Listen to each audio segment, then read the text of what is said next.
I throw that out because I'm trying to find that out. Far more that than the future of our country. Really. Have you been to Wales? You might find some in Wales. Wales. Possibly. Idiot back kick bass says, let's see. You know, you might point there, boy. This is one of those rare instances where two Welshmen share a stage in London.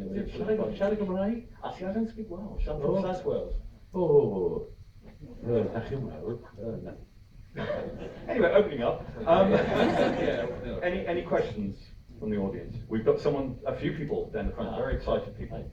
We've got a microphone coming down so people can hear you at the back. Well, I'm a trained actor, I can... Oh, well done. Hello. Oh. Hello. That fantastic film, Charlie Lucy, brilliant. I'm an old school friend of Charlie's from. I think we shared a bathtub together once. That's how far back we go. Too much information. We were five. We were five. He steals all the soap. But fantastic achievement by you all. This is a rather selfish question. My most treasured possession was my dad. It was an original cartoon by Ron Searle from Punch, and I just wondered if he or anybody else, which cartoonists, I know you mentioned some artists, but which other cartoonists influenced you when you were a young man? Well, Searle did, definitely. Did he? Yeah, oh yeah, very much so, because it was his drawings and things that he was doing. After the war, he went to Changi jail, you know, and he suffered and all that. And that's where his very thin, stick-like men figures came from. But really, Changi jail and the starvation thing. I did see little echoes of his sort of style. Yes, I wrote a piece about him for the Cartoon Museum. You know, about his life, really. And I admired him enormously. And also André Francois is another one, French cartoonist that I like, and George Grosz, of course. Yeah. People like that I really thought tremendous. And of course the great high flyers like Leonardo da Vinci. And the greatest cartoonist of the 20th century was Picasso. He'd be here. I've done a series of his. He did a thing in 1967 called 347 Suite, which is 347 etchings he did over a period of 5 months. So I decided I wanted to do the same, but I did 400 drawings on graph paper to distinguish them from his. Otherwise people would mistake, oh God, Picasso's done drawings all over these. It's amazing. And I did these drawings based on his, artist and model and all the different ones, and fawns and, nature and things like that. Picasso with doves, east in Malaga.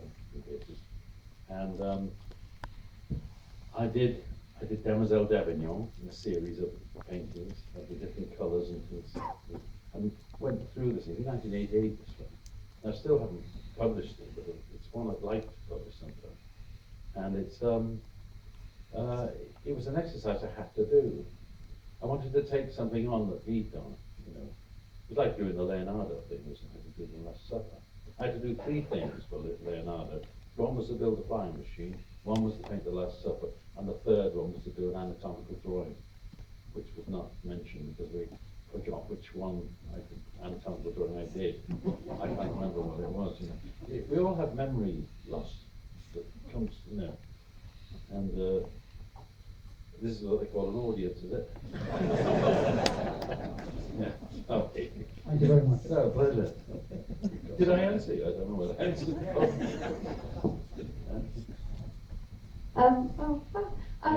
Hi. You said in the documentary that you should stop drawing and creating your masterpieces because it's going to turn into polluting the world with your art, which is really surprising to me and probably lots of people here, because your work has brought so much meaning and profundity and humour, and genius, which is a, kind of the opposite of pollution. Do you think that? Do you think that? Are you saying that because you think you've got all your ideas out there and you've done your job and you've changed the world, and there's whatever is left, there's not. I want to go on doing it if I can. You know, I'm just one as to do it, and you know, I can do it without. I can do a straight line without, you know, without keep my hands still. I will. And the thing is that I just say, like, I mean, people say, would you sign this for me? Would you sign that for me? I really advise people to get something of mine. Don't get it signed. They're the rare ones.